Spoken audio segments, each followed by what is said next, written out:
pembicaraan. Nah, pembicaraan kami dengan kuasa hukum dari itu nggak ada sih, sampai saat ini nggak ada pembicaraan. Nah, jadi untuk hasil sidangnya pun ini kan penetapannya di NO ya, alias tidak diterima dengan alasan bahwa seharusnya yang kami ajukan itu berbentuk gugatan karena ada persengketaan penentuan siapa saja yang menjadi ahli waris dan ada masalah terkait didalilkan atau dibantah oleh termohon. Ini harusnya bentuknya gugatan karena ada sengketa waris dan adanya sengketa penentuan siapa saja yang menjadi ahli waris gitu. Dari sendiri sih nggak ada masalah ya, istilahnya memang yang namanya kita berupaya itu kan memang hasilnya mau baik atau buruk itu kan kita kembalikan lagi ya kepada Allah ya. Kalau istilahnya hasil apapun ya kita tetap terima gitu ya. Gitu.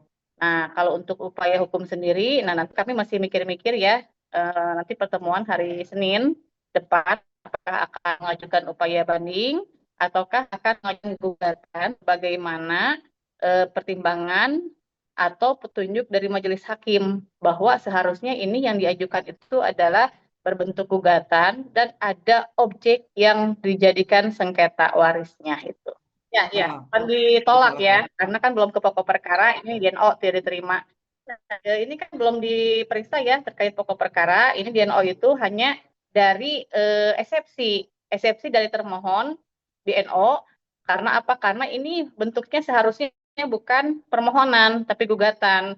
Kemudian termohon mendalilkan lagi eksepsi bahwa ini seharusnya ada objek gitu kan, ada objek yang dibagikan. Sedangkan kami dari awal mengajukan permohonan, ini kan kami tidak mengajar objek waris.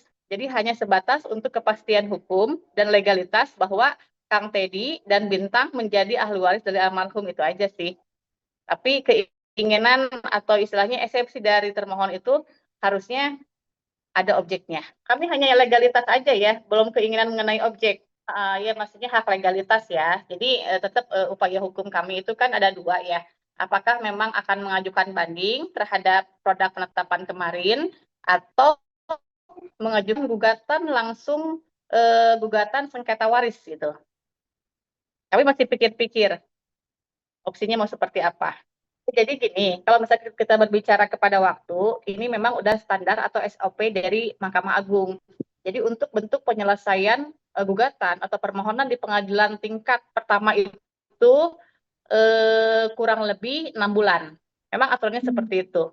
Kurang lebih 6 bulan, karena memang di sini akan ada acara pemanggilan para pihak, mediasi selama 1 bulan, terus nanti ada jawab menjawab, pembuktian, kesimpulan, dan putusan atau penetapan.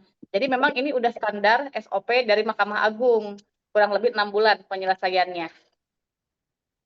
Nah, kalau untuk hasilnya sendiri, yang namanya upaya hukum kan kami tidak istilahnya yang namanya upaya hukum kan bisa dikabul atau ditolak atau DNO atau sebagainya, itu kan kami serahkan kepada majelis hakim. Iya, kalau misalkan kembali lagi ya, kita flashback ke belakang, kalau untuk duduk bersama di tahun 2021 pun kami sudah mengajukan. Sudah ada beberapa kali pertemuan pada saat itu.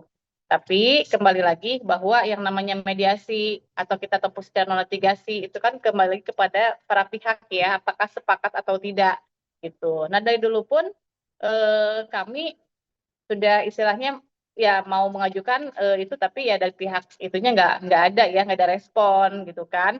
Ya mau nggak mau ya jalan satu-satunya ya upaya hukum yang akan ditempuh. Ini kan tadi saya sampaikan bahwa opsi upaya hukum itu ada dua. Pertama mengajukan banding, yang kedua adalah mengajukan gugatan. Nah, sedikit saya ulas terkait pertimbangan dari majelis hakim. Ini jelas bahwa majelis hakim menyampaikan bahwa ini di sini saya bacakan ya.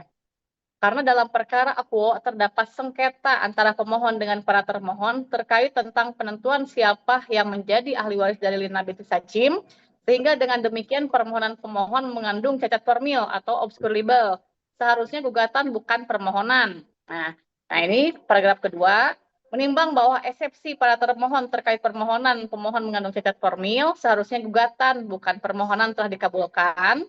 maka terhadap eksepsi obscurable dan petitum tidak menyebut secara siapa saja ahli waris almarhum dari suami pertama dan siapa ahli waris dari suami kedua, tidak menyebutkan objek warisan. Nah ini, jadi eksepsi dari termohon itu meminta kepada majelis, meminta kepada pemohon untuk menyebutkan objek warisan. Sedangkan kan saya tekankan dari awal bahwa kami tidak akan menyentuh awalnya objek warisan, hanya sebatas legalitas, ya, kepastian hukum.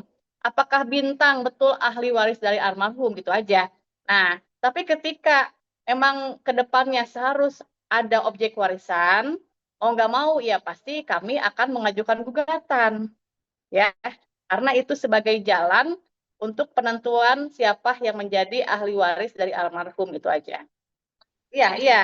Karena dari awal kan Kang Teddy udah menyampaikan bahwa dia itu sebetulnya tidak akan mempermasalahkan terkait objek warisan. Kalau memang dia ada rezekinya atau ada haknya ya untuk Bintang, ya alhamdulillah. Kalau memang tidak ada haknya, ya dia terima kan gitu. Nah, makanya kami ajukan itu hanya permohonan, bukan gugatan. Karena syarat dari gugatan itu harus mencantumkan objek gitu. Nah, tapi ini yang saya sayangkan kepada majelis hakim bahwa pertimbangan itu dia meminta bahwa ada objek terus sampai sekarang gitu. Harus ada objeknya. Karena objek itu kan bisa barang bergerak, bisa barang tidak bergerak, atau misalkan benda apa istilahnya? Ya macam-macam lah yang namanya objek waris itu macam-macam atau bentuknya misalkan deposito, tabungan, asuransi. Nah, sampai saat ini kami pun masih bingung apa yang akan dicantumkan menjadi objek warisan itu. Karena Kang Teddy sendiri, ya maksudnya kan masih apa ya, masih belum jelas ya apa objek warisannya sampai saat ini gitu kan. Makanya kemarin kita hanya sebatas untuk penentuan siapa aja yang menjadi ahli waris gitu. Jadi beberapa kali permohonan, kalau saya baca ya, saya istilahnya saya bandingkan dengan adanya beberapa banyak permohonan yang sudah diajukan di pengadilan agama, memang kalau Mm-mm. permohonan itu tidak ada mencantumkan objek-objek banyak gitu, karena bentuknya Hmm. permohonan. Tapi kalau gugatan wajib mencantumkan objek gitu, kalau bentuknya gugatan. Tapi kalau permohonan hanya ahli warisnya saja gitu. Nah, tapi ketika kita bicara permohonan karena ini memang tidak sama-sama mengajukan, ya istilahnya sama-sama ke pengadilan agama, berarti kan ada istilahnya pihak yang menjadi lawan. Nah, ini Hmm. makanya harus berbentuknya kontensius. Hmm. Nah, tapi di SEMA itu nggak jelas bahwa ini harus gugatan kontensius, tapi hanya bentuknya kontensius. Nah, bentuk kontensius yang kami artikan, berarti kan kontensius itu ada para pihak, pihak pemohon dan termohon. Tapi keinginan dari majelis hakim di pertimbangannya, tetap ini adalah gugatan, ada penggugat dan tergugat. Gitu. Iya, Bu. Jelas, jelas.